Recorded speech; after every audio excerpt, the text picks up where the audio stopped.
तर चला मित्रांनो, आज आपण सांगणार आहे स्लॅब पायपिंग विषयी माहिती. तर बघू शकता स्लॅब पायपिंग चालू आहे या ठिकाणी. तर स्लॅब पायपिंग साठी आता आपले जे गुरुजी आहेत म्हणजे अमोलजी, ते आज माहिती सांगणार आहे. आज मी नाही सांगणार, आज अमोलजी सांगणार आहे आपल्याला माहिती. अमोलजी सांगा बरं, कशाला काय काय म्हणतात ते सांगा. आपण हा 25 mm चा पाईप वापरतो आणि हा बेंड 25 mm चा. इथे एक सॉकेट लागले जातात पण कारण हे आणि त्याला इन्सुलेशन म्हणून आपण इन्सुलेशन टेप नाही लावत, आपण त्याला बारदाना लावतो. पोतं म्हणतात त्याला. आणि ते आपण खालतं कशासाठी टाकतो, हे ड्रॉप हा ड्रॉप आपण म्हणजे खालतं आपलं स्विच बोर्ड घ्यायचा आहे आपल्याला, त्याच्यासाठी आपण हा स्विच बोर्डसाठी आपण हा ड्रॉप टाकला जातो. हा, आता हा पाईप किती MM चा आहे अमोलजी? हा 25 mm चा पाईप आहे आणि 25 mm चाच बेंड आहे आणि 25 mm चा सॉकेट येते याला. हा, आणि हा कुठला LMS आहे का नाही, MMS आहे. MMS पॉलिकॅपचा MMS पाईप वापरलेला आहे आपण.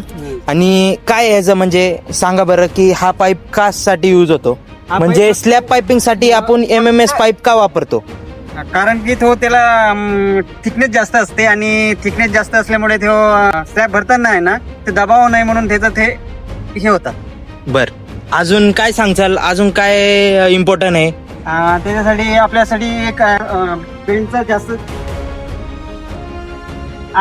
जास्त उपयोग नाही करू शकत, याने करू शकतो. कारण का हे याला ऑफसेट म्हणतात आणि पाईप वापरण्यासाठी हे चांगलं इझी पडतात. आणि बरोबर. बेंड टाकला तर जास्त फारसं तुटू शकतात. मग त्यासाठी आपण ऑफसेटचा वापर करतो. तर आज अमोलजी अजून काय सांगण्याचा प्रयत्न करसाल तुम्ही? आणि फॅन लावण्यासाठी आपण फॅन बॉक्स टाकतो.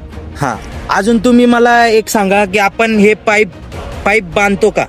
हे काऊन हलू नये म्हणून आपण बाइंडिंग ताराने आपण त्याला पाईप बांधू शकतो. हा, म्हणजे हलून, हा म्हणजे ह्याच्यामध्ये कॉन्क्रीट भरताना स्लॅब भरताना आहे ना, ते पाईप हलू नये, इकडे तिकडे जाऊ नये म्हणून आपण त्यासाठी आपण बाइंडिंग ताराचा वापर करतो. बर. आणि हे तुम्ही आता हे पाईप अंदाजे टाकताय का ह्याच्यामध्ये ड्रॉइंग आहे कसं नाही, काय? जे ड्रॉइंग प्रमाणे देतात त्या ड्रॉइंग प्रमाणे आपण हे करू शकतो. ठीक आहे, मग तुम्ही मला ड्रॉइंग दाखवू शकता का? दाखवू शकतो ना. दाखवा ना. बर, आता अमोलजी ड्रॉइंग दाखवणार आहेत आपल्याला. ड्रॉइंग आहे, ह्या ड्रॉइंग प्रमाणे आपण सगळे मेजरमेंट घेतो. बर, ठीक आहे. तर आणि अमोलजी हे ड्रॉइंग कुठनं बनवून येतं काय माहिती? हे आर्किटेक्ट लोक बनवून देतात आपल्याला, त्यानुसार आपण जीवाले हे करतो. बर, अजून काय सांगणार तुम्ही ऑडियन्सला, आपल्या इलेक्ट्रिशियन मित्रांना काय सांगणार आहे?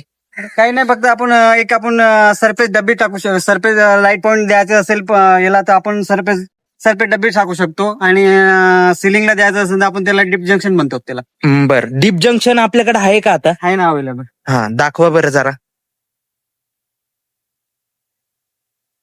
आपल्याला मित्रांनो आता डीप जंक्शन दाखवणार आहेत अमोलजी. याला डीप जंक्शन म्हणतात. हा किती MM चा आहे? हा 25 mm चा आहे. हे आपण स्लॅब मध्येच करू शकतो. आपण ह्यामध्येच एक सरफेस डब्बी येते, ते आपण बीमला लावून त्याला लाईट पॉईंट देऊ शकतो. बर, हा जास्त करून कुठे युज केला जातो? फक्त स्लॅबला. स्लॅब मध्ये, म्हणजे आपण पार्किंग लाईट साठी युज करतो की कसं काय? हा, बरोबर. पार्किंग लाईट, आपल्या सिलिंगला जे लाईट लावतो आपण, त्याच्यासाठी आपण उपयोग करू शकतो. बर. आणि अमोलजी अजून तुम्ही काय सांगणार? आणि हा एक फॅन बॉक्स असते. आता मी याला ब्राऊन टेप मारलेला आहे, म्हणजे याच्यामध्ये कचरा जाऊ नये म्हणून, स्लॅब भरू नये म्हणून याच्या आतमध्ये हे असतात, आपला एक रॉड लागलेला असतात, तो फॅन लटकवण्यासाठी पाहिजे. बर. आणि आपण हे पोतं का लावलेलं आहे, मला ते नक्की सांगा बरं. हे पोत्याचा यूज काय, तुम्ही पोतं का लावलेलं आहे? तो आपण याच्यासाठी लावला की याच्या आतमध्ये माल जाऊ नये म्हणून आपल्याला हा सेपरेट आपल्याला खालता ओळखण्यासाठी बरोबर दिसतात पोतं. बर. त्याच्यासाठी आपण हा बारदाना लावला जातो. बर. अजून काय सांगण्याचा प्रयत्न करचाल आपल्या इलेक्ट्रिशियन मित्रांसाठी? बस त्याच्यावर तर आपण हे करू शकतो. पण अजून सरफेस लाईट आपल्याला ना होलसरिंग करता आपल्याला सरफेस लाईट वरती लावायचे असेल तर त्याच्यासाठी आपण डीप जंक्शनचा उपयोग करू शकतो. पॅनल लाईट लावायसाठी असेल तर 8 मॉडेलचं बोर्ड पण लावू शकतो आपण स्लॅब मध्ये. ठीक आहे, धन्यवाद अमोलजी सांगितल्याबद्दल माहिती. तर बघा मित्रांनो, अशाच टेक्निकल माहितीसाठी आपल्या चॅनलला फॉलो आणि सबस्क्राईब करायला विसरू नका. आणि मला कमेंट बॉक्स मध्ये सांगा की ह्याला काय म्हणतात. कमेंट बॉक्स मध्ये नक्की सांगा. आणि अजून काय तुम्हाला कमेंट करायचे असेल तर नक्की कमेंट करा की ही तुम्हाला माहिती तुमच्यापर्यंत पोहोचली का. तर टेक केअर मित्रांनो.